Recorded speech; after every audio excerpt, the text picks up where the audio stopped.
चलो जहाजपुर। जीवन जीने के लिए ना जाने किन किन का उपकार होता है हमारे ऊपर। बिना सहयोग के जीवन संभव नहीं है। जन्म तो अनंतों बार लिया है।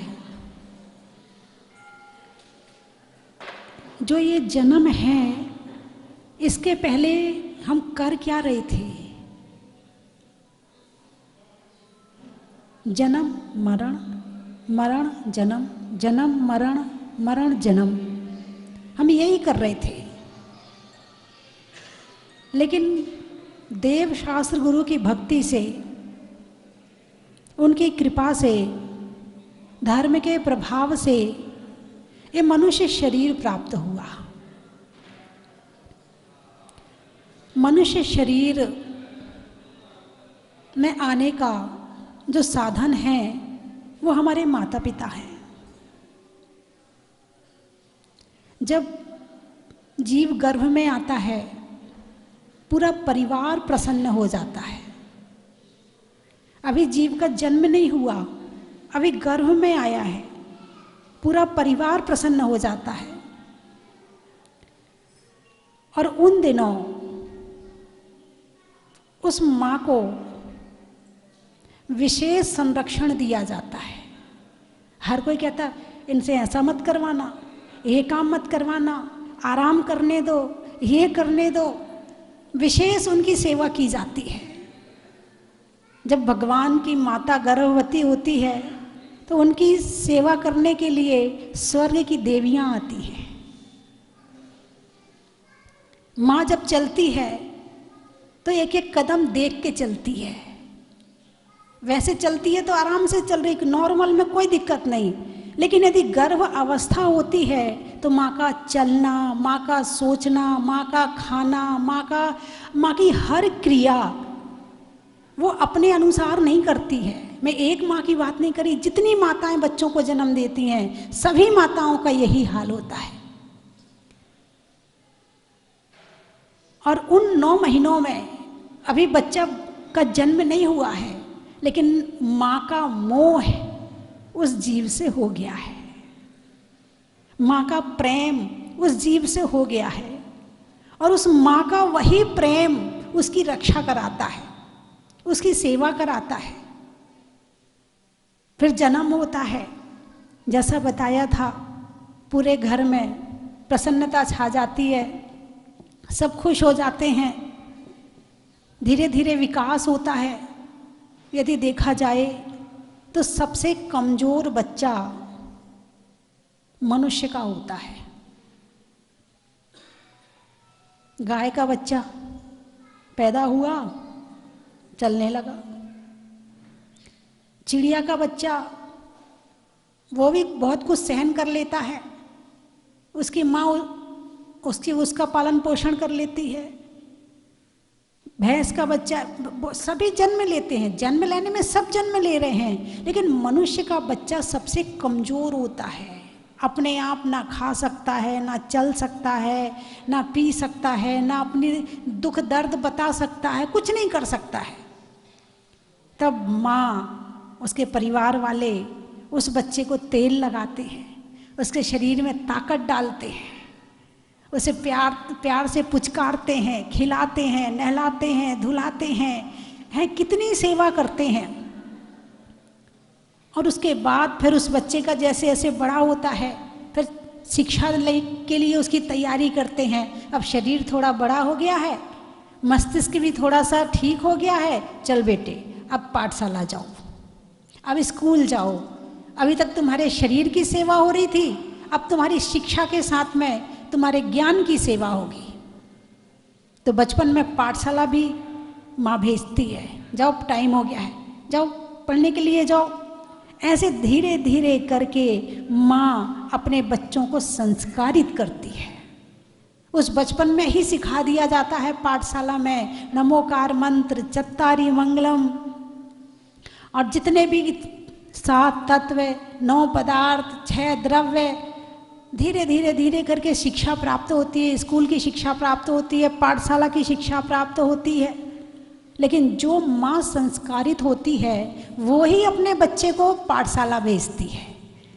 जो माँ धर्म की, आत्मा की और ज्ञान की कीमत समझती है वो ही अपने बच्चों को संस्कारित धर्म से करती है। जो माँ खुद नहीं समझती है वो बच्चे को भी करने वाली नहीं है। जिसकी जड़ खोखली होगी तो पौधा क्या हरा होगा, जिसकी जड़ खोखली होगी तो पौधा क्या हरा होगा, और खोट जब सोने में होगी तो कंगन क्या खरा होगा।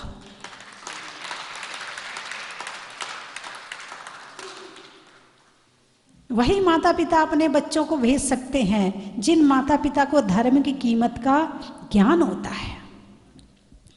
फिर धीरे धीरे और बड़े होते हैं, थोड़े और बड़े होते हैं, थोड़ा सा शिक्षा में डांट शुरू हो जाती है।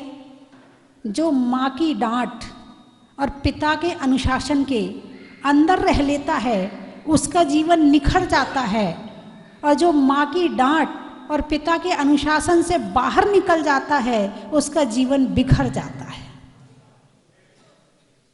मैंने भी पूरी डांट खाई है, तो थोड़ी बहुत तो पड़ती है ना। थप्पड़ भी खाया है, बिल्कुल खाया है, इसीलिए सुधरे बैठे हैं। जो थप्पड़ नहीं खाते हैं वो उनकी हालत तुम खुद ही जानते, वो तुम्हारी नहीं सुनते हैं, वो ठोकर खा के ही सुधरते हैं। जो थप्पड़ खा के सुधर जाते हैं वो ठीक है, ठोकर नहीं खानी पड़ती है। जो थप्पड़ नहीं खाते हैं उन्हें ठोकर खानी पड़ती है। ठोकर बहुत महंगी है और थप्पड़ बहुत सस्ता है। हमारी सीख के लिए हमारे अध्यक्ष जी कह रहे हैं हमने थप्पड़ भी खाए हैं। भाई थप्पड़ खाए हैं तभी तो यहाँ तक पहुँचे हो और आज अध्यक्ष बन के यहाँ पर बैठे हो, नहीं तो पता नहीं कहाँ बैठे होते। तो सबसे पहला उपकार हमारे जीवन पर माता पिता का होता है। और आज भगवान पद्म प्रभु के दरबार में जो ग्रस्त अवस्था की माँ है वो ग्रस्त अवस्था के पिता, भाई बहन पहली बार इकट्ठे यहाँ बैठे हैं। ये पहली बार है। जब घर छोड़ा था तब मैं नहीं छोड़ा था, बाकी सब घर में थे। फिर 10-12 साल बाद इनका आना हुआ, स्वास्थ्य बहुत खराब हुआ। संघ के जो लोग थे दिन भर इनको फ़ोन करते थे, माता जी का स्वास्थ्य खराब है आप आ जाओ, माता जी का स्वास्थ्य खराब है आप आ जाओ।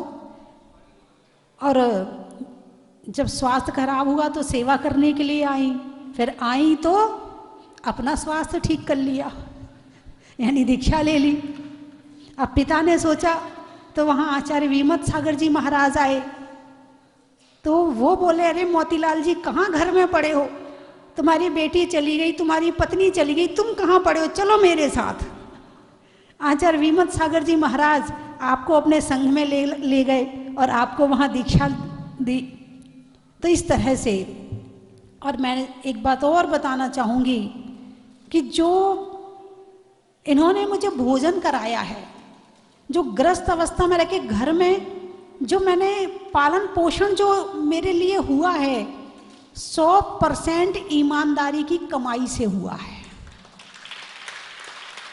99 नहीं 100%।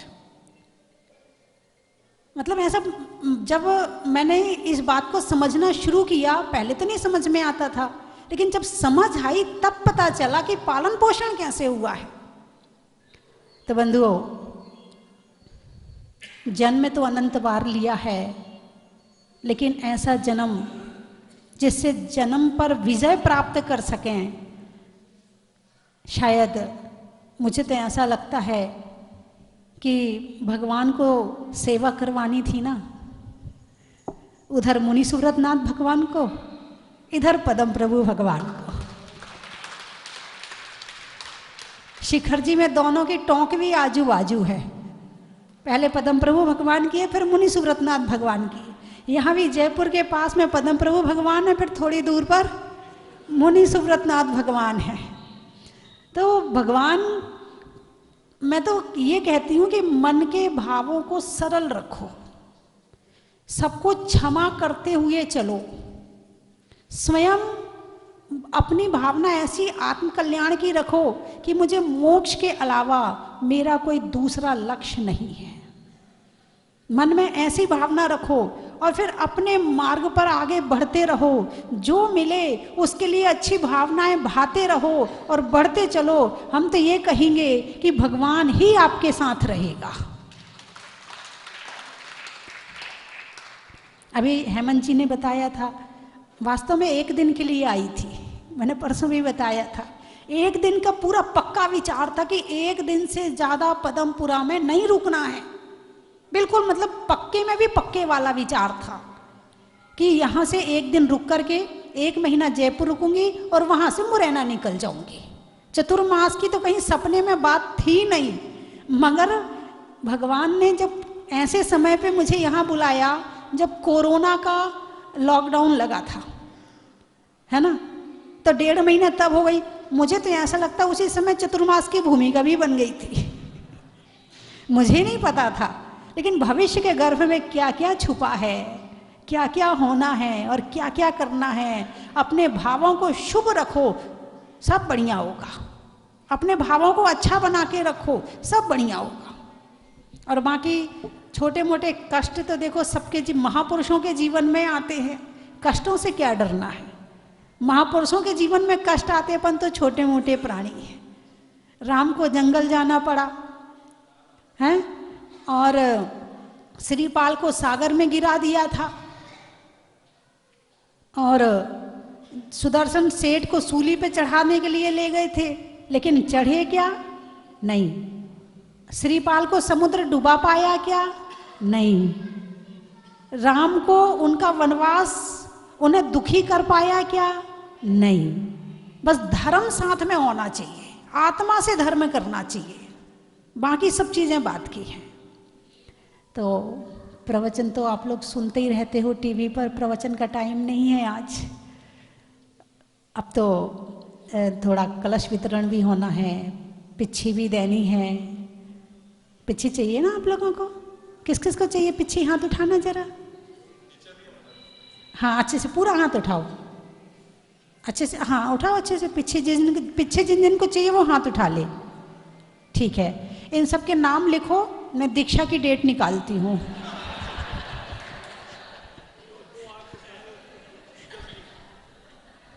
और इनकी कैमरे में भी फोटो ले लेना ताकि ये पीछे ना मुड़ पाए। ठीक है, मैं तैयार हूँ, बिल्कुल तैयार हूँ। और एक काम और करेंगे कि पदमपुरा में एक बहुत बढ़िया साधु विश्राम गृह और बना लेंगे, कभी जरूरत पड़े तो हम यहीं आके रहेंगे। फिर मैंने पूछा था ना पिच्छी किस किस को चाहिए, तो आप सबने हाथ उठाए थे, इसमें समझने वाली क्या बात है। विनय जी डर गए। नहीं, अब नहीं करवाऊंगी, अब मुझे पता, अब आप नहीं उठाओगे। और चेतन जी ने भी हाथ उठाया था सबसे। और यहाँ तो पूरा संघ बन जाएगा, आचार्य उपाध्याय साधु का सब बन जाएगा, सब योग्य है यहाँ पे। आज इनको 21 अक्टूबर को साइकिल वितरित करनी थी, फिर आपको पता चला कि 1 नवंबर को माता जी का जन्मदिन है, तो वो साइकिल वितरण का कार्यक्रम आज यहाँ पर किया जा रहा है।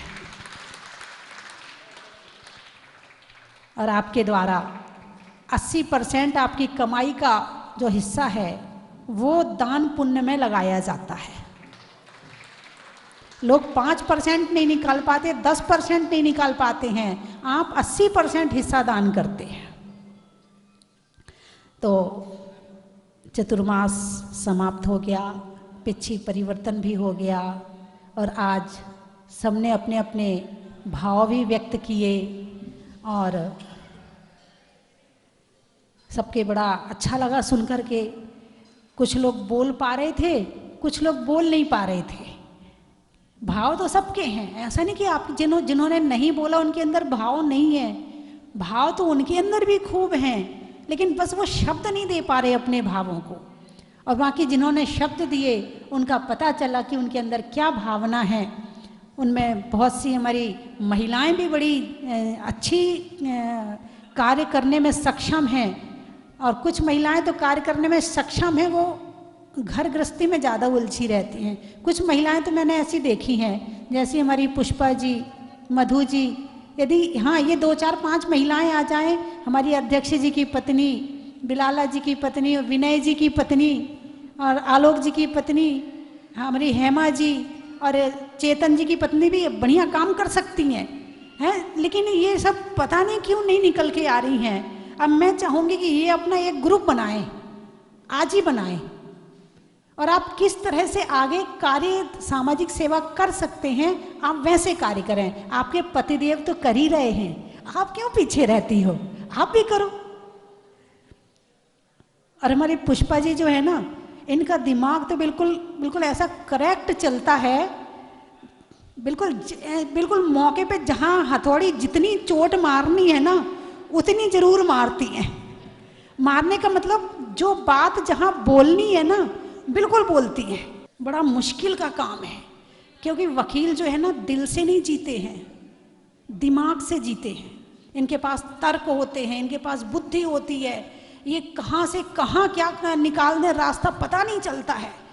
तो एक बार को तो मेरे मन में भी था कि वकीलों के बीच में चतुर्मास करने जा रही हूँ। एक बार को था मेरे दिमाग में, हाँ बिल्कुल सही बता रही, चतुर्मास की आने के पहले दिमाग में था, जा तो रही हूँ मगर क्या होगा ये पता नहीं है। लेकिन जो मैं सोच रही थी उससे एकदम उल्टा हुआ। ये दिल से जीते हैं, ये दिल से भक्ति करते हैं, ये दिल से सेवा करते हैं, और ये दिल से ही पूरी आराधना और उपासना करते हैं। और बहुत अच्छी तरह से जो मेरी धारणा थी वकीलों के प्रति, वो धारणा अब विपरीत हो गई है। हाँ बिल्कुल था मेरे मन में कि भाई वकीलों से जरा दूर ही रहना चाहिए, लेकिन अब नहीं है। अब तो वकील साहब को भक्त बनाने में बड़ा अच्छा लगेगा मुझे कि जो काम बहुत से लोग नहीं कर सकते हैं, जो काम 50 लोग मिलके नहीं कर सकते, वो एक वकील कर सकता है। फिर तो यहाँ 5-5 वकील हैं। ऐसा सुना जाता था, कोई सेठ है, उसकी शादी हो जाए तो पत्नी को कुछ नहीं करना पड़ता, वो सेठानी बन जाती है। ऐसे ही है ना, किसी कोई यदि कलेक्टर है तो उसकी पत्नी को कुछ नहीं करना पड़ता है ना।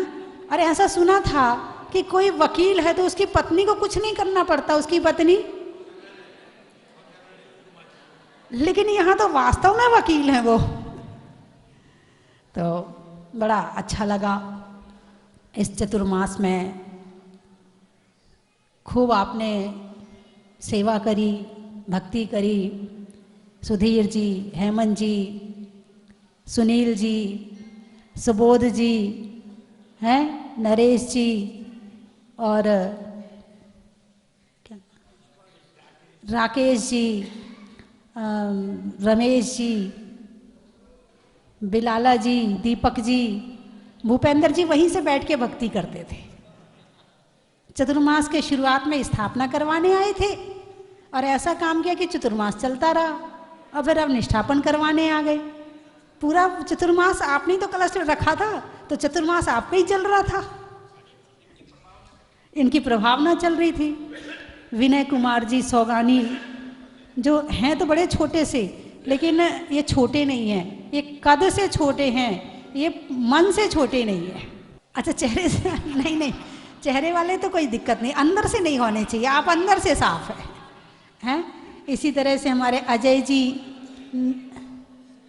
शिखर चंद जी बैठे हुए हैं, कमल बाबू और पदम जी बिलाला, जिनके मैं नाम जानती हूँ, विनोद जी कोटखावदा, प्रदीप जी हमारे बापू नगर वाले और तारा नगर वाले, राजेंद्र जी बिलाला, सबका बड़ा, और कुशल जी ठौलिया, माणक जी ठौलिया, कुशल जी की बेटी नीतू, हाँ, आलोक जी मित्तल, अमित जी शाह, मधु जी, अंशु जी, चेतन जी निमोड़िया, पिताजी कैलाश चंद जी। परिवार के तीनों मेंबर बराबर से हैं। और एक बार पदमपुरा वालों के लिए तालियां बजा दीजिए, पदमपुरा के महिला मंडल के लिए तालियां बजा दीजिए, और जितने तीर्थ यात्री आए हैं उनके लिए तालियां बजा दीजिए।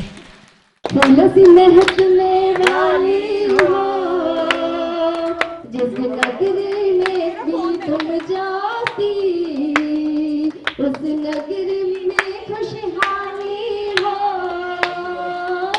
सूरज सी महकने वाली हो, फूल सी महकने वाली हो। है धन्य भाग मेरा जागा, जो दर्श आपका हमें मिला। लेखा को भी मुरझाए हुए पुष्पों को भी तुम फिर से खिलाने वाली हो। सूरज से चमकने वाली हो, फूल से महकने वाली हो। जय जय माता भक्त तुम्हारे आरती मंगल गाए। जय जय माता भक्त तुम्हारे आरती मंगल गाए। आरती करके स्वस्ति माँ की मन हर्षित हो जाए। बोलो स्वस्ति माँ की जय, बोलो स्वस्ति माँ की जय, बोलो स्वस्ति माँ की जय, बोलो स्वस्ति माँ की जय। छिंदवाड़ा में जन्म लिया था धन्य है पुष्पा माता।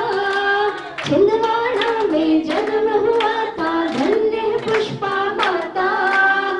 तुम्हारे मन तुमका है ध्याता।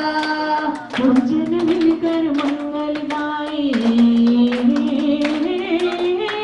भोजन मिलकर मंगल गाए। भूले नहीं समाए, करके आरती स्वस्ति माँ की मन हर्षित हो जाए। बोलो स्वस्ति माँ की जय, बोलो स्वस्ति माँ की जय, बोलो स्वस्ति माँ की जय, बोलो स्वस्ति माँ की जय। सरल स्वभाव शांत मन से है नाम संगीता पाया। पीता बचपन धारा संयम घर से मन अपनाया। सरल स्वभाव शांत मन से था नाम संगीता पाया। बीचा बचपन धारा संयम घर से मन अपनाया। ब्रह्मचर्य पालन करके ब्रह्मचर्य का पालन करके भाव वैराग्य के जागे। करके आरती स्वस्ति माँ की मन हर्षित हो जाए। बोलो स्वस्ति माँ की जय, बोलो स्वस्ति माँ की जय, बोलो स्वस्ति माँ की जय, बोलो स्वस्ति माँ की जय। सन्मति सागर गुरु तुम्हारे दे दी नारी का दीक्षा। हम माता जी को अपने श्रद्धा वचन समर्पित करें। एक अवसर था हमारे पास गत रविवार को, जब एक समारोह पिछी परिवर्तन का आयोजित किया गया था, लेकिन समय अभाव की वजह से हम लोग जो श्रद्धा सुमन माता जी साहब के समक्ष प्रस्तुत करना चाहते थे, वह अवसर हमें प्राप्त नहीं हो सका। आज भी यद्यपि हमारे पास समय की कमी है, लेकिन जो भाव हमारे पास उस वक्त थे वो यथावत कायम है। मैं चाहता हूं कि कुछ विशेष व्यक्तित्व को मैं अनुरोध करूं कि वो अपनी ओर से विनयाञ्जलि माता जी के समक्ष पद्म भगवान के दरबार में प्रस्तुत करें। मैं इसके लिए सर्वप्रथम आमंत्रित कर रहा हूं। जब से माता जी से फरवरी मार्च से जुड़ा हुआ है, तब से लगता है कि माता जी के दर्शन करने रोज चले। और जहाँ तक हुआ मैंने माता जी के दर्शन अधिक से अधिक किए हैं। और सबसे बड़ा मेरे को आहार देने में माता जी का जो आनंद आया है वह मैं मन से बयान नहीं कर सकता। माता जी का जो वात्सल्य मिला है मेरे परिवार को, उसका जीता जाता का एक उदाहरण मैं आपके सामने देता हूँ। मेरी धर्मपत्नी मधुलिका बख्शी, जो कि अभी 10 उपवास भी माता जी के सानिध्य में किए, बड़े आनंद से सम्मत हुए, लेकिन अभी अचानक तबीयत खराब हुई और उनको हॉस्पिटल में भर्ती कराना पड़ा और एक उनको बहुत बड़ा ऑपरेशन हुआ। माता जी ने कहा कोई चिंता करने की ज़रूरत नहीं है, सब कुछ ठीक हो जाएगा। 10 इंची की मोटी गांठ और करीब 2 किलो से ज़्यादा वजनी की गांठ उनके पेट से निकली और उसकी बायोप्सी की रिपोर्ट भी बिल्कुल नील आई है। माता जी का ही चमत्कार है। जब ऑपरेशन थिएटर के लिए जा रही थी तो माता जी ने आशीर्वाद दिया, बोले कोई घबराने की ज़रूरत नहीं है, सब कुछ ठीक हो जाएगा। और भगवान ने और माता जी के आशीर्वाद से इतना बड़ा काम हुआ है, वो बिल्कुल अच्छी है, तंदुरुस्त हो रही है, धीरे धीरे धर्म लाभ ले रही है, मतलब अपने स्वास्थ्य लाभ ले रही है और बहुत जल्द जयपुर आ जाएंगे। दिल्ली में उनका ऑपरेशन हुआ। मेरे लिए इससे बड़ा कोई काम नहीं है। माता जी ने जो आशीर्वाद दिया, माता जी ने चमत्कार किया, और माता जी बस यही है कि पूरा परिवार आपकी सेवा में लग रहे, धर्म के मार्ग पर अग्रसर होए, यही मैं कामना करता हूँ। वंदामी माता जी, वंदामी भूषण माता जी की, माता जी के चरणों में कोटिश वंदामी वंदामी वंदामी। क्या कहूँ माता जी के बारे में, जो भी सोचता हूँ कम पड़ जाता है। माता जी आपका सानिध्य आज से 7 माह पूर्व ऐसा मिला कि मैं एक जैन कुल में पैदा होकर भी जैन धर्म का सानिध्य नहीं ले पाया, जैन धर्म के बारे में कुछ भी नहीं जान पाया। लेकिन जब दिसंबर में आपका मंगल प्रवेश पदमपुरा में हुआ तो माता जी आपको लेने के लिए आकोड़िया तक मैं गया था और मुझे किसी सज्जन ने ज़बरदस्ती कहा कि तू एक बार चल तो सही। 2 मिनट के लिए गया हुआ और वहाँ जाके ऐसा जुड़ा माता जी कि अब साथ छोड़ने की इच्छा नहीं होती है। फिर माता जी आपके साथ विहार में चला। विहार में जब आपने सेवा का मौका दिया तो मुझे लगा कि ये जो जीवन है जो मैं जी रहा था अब तक, वो बिल्कुल बेकार था, बिना अर्थ का, बिना उद्देश्य का जीवन जी रहा था। माता जी ने जयपुर में जब पद्मपुरा चातुर्मास की घोषणा की तो मन ऐसा प्रफुल्लित हुआ जिसकी कोई सीमा नहीं थी, मैं कुछ बयान नहीं कर सकता। लेकिन एक मन में भय भी था कि माता जी यहाँ रहेंगी तो कैसे उनकी सेवा की जाएगी, कैसे उनके कार्य किए जाएंगे, क्योंकि मैं कभी जुड़ा हुआ नहीं था तो मुझे किसी तरह का कोई पता नहीं था। माता जी का मंगल प्रवेश पद्मपुरा में हुआ और माता जी ने बार बार सेवा का मौका दिया। जैसे जैसे मुझे बताते गए, हमेशा एक डर रहता था कि ये कार्य कैसे करूँगा, लेकिन माता जी का जो आशीर्वाद था वो ये कहता था कि तू, माता जी कहती थी कि तू कर, तुझे करना है। और माता जी वो कार्य इतने अच्छे से सफल होता था कि मैं खुद नहीं सोच पाता था कि ये हो जाएगा। माता जी आपका सानिध्य, आपका आशीर्वाद, आपकी दया दृष्टि इसी तरह से बनी रहे। इन्हीं भावों के साथ में बार बार वंदामी वंदामी वंदामी। बताने का काम माता जी लगातार करती है। समय कम है, मैं माता जी यही कहूंगा कि आप जहां भी रहें हम आपके पास रहेंगे, आपके चरणों में रहेंगे। अंधेरे रास्ते में तेरी आंखें यूं जगमगाती रहे, अंधेरे रास्ते में तेरी आंखें यूं जगमगाती रहे, ईश्वर की बरकतें जैसे पहाड़ों पर उतरती रहे। माँ जितना लिखूं कम है तेरे जन्मदिन पर, तेरी कृपा मुझ पर यूं ही बरसती रहे, तेरी कृपा मुझ पर यूं ही बरसती रहे। माता जी आपके जन्मदिन पर शुभकामनाएं देने के लिए यही बोलूंगा कि आप 1 वर्ष से ऐसा कोई दिन नहीं कि 3 से 4 घंटे माता जी के कार्यक्रम में ही लगे रहने। और जब 256 मंडले विधान कराया तो समूचा जयपुर ये चिंता कर रहा था, जितने बड़े लोग थे उनको सबको एक चिंता सता रही थी कि ये कार्यक्रम के पोस्टर तो हो गए, ये कार्यक्रम कैसे होगा। रमेश जी के पास दिन भर में 10 फोन आते थे, ये कैसे होगा, क्या होगा। रमेश जी एक ही बात कहते थे, ओके की रिपोर्ट है।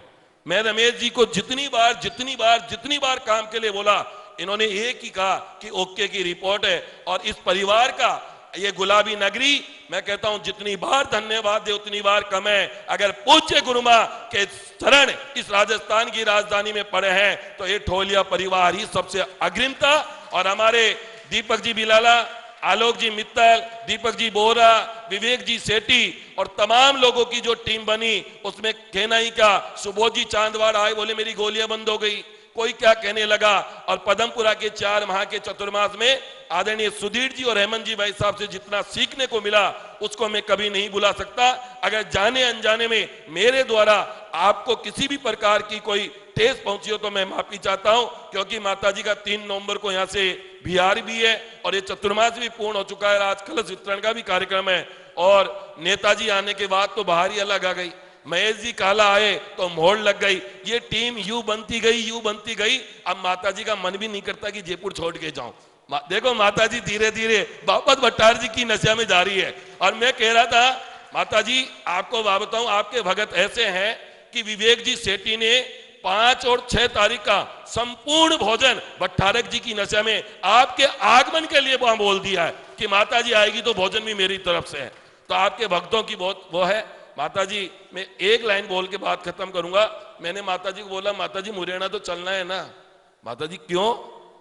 मेरे को डाउट होता है माताजी कि कोई हमारे पीछे से आपके आए 2-3 बार श्रीफल नहीं चढ़ा दे कि क्यों?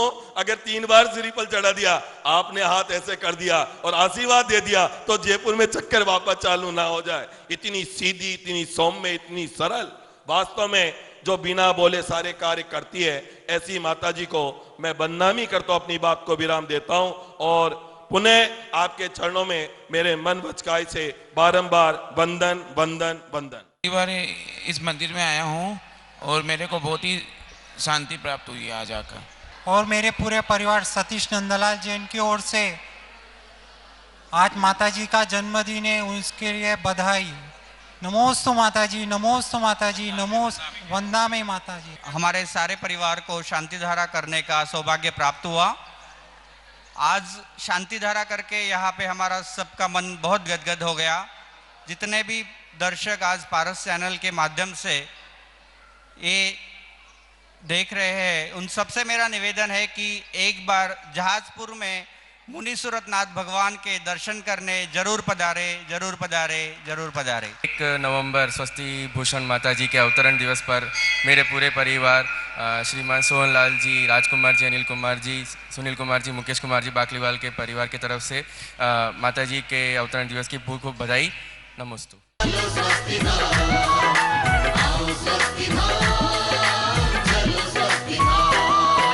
स्वस्ति धाम मुझे जाना है, मन में है ये धारणा। चन की थाल को सजाओ रे आज, रत्नों की थाल को भर लाओ रे आज।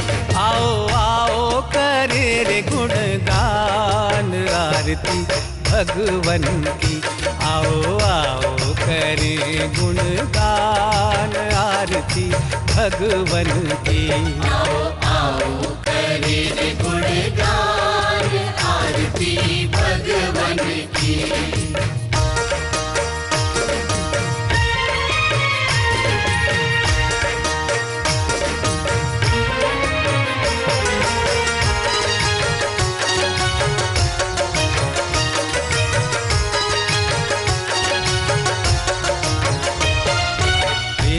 सुमित्र के राज दुलारे, माँ पद्मा जी के नैनों के तारे। पिता सुमित्र के राज दुलारे, माँ पद्मा जी के नैनों के तारे। राजगृही में जन्म लियो आप, राजगृही में जन्म लियो आप। आओ आओ मनाए खुशी आज आरती भगवन की। आओ आओ करे गुणगान आरती भगवन की। आओ आओ करे गुणगान आरती भगवन की।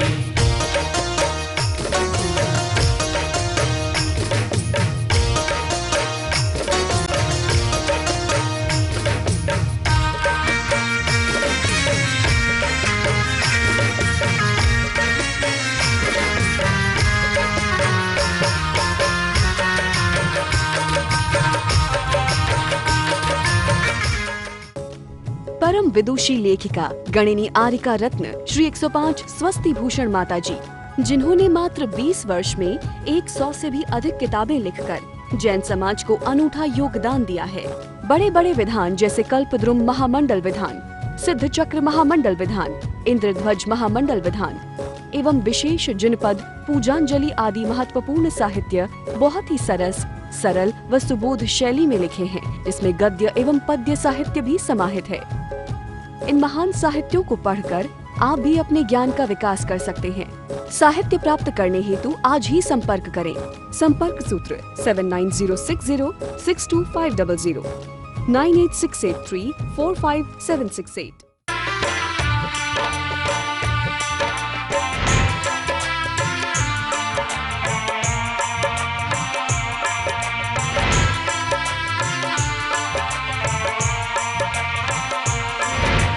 चलो रे चलो रे चलो चलो रे चलो रे चलो चलो जहाजपुर।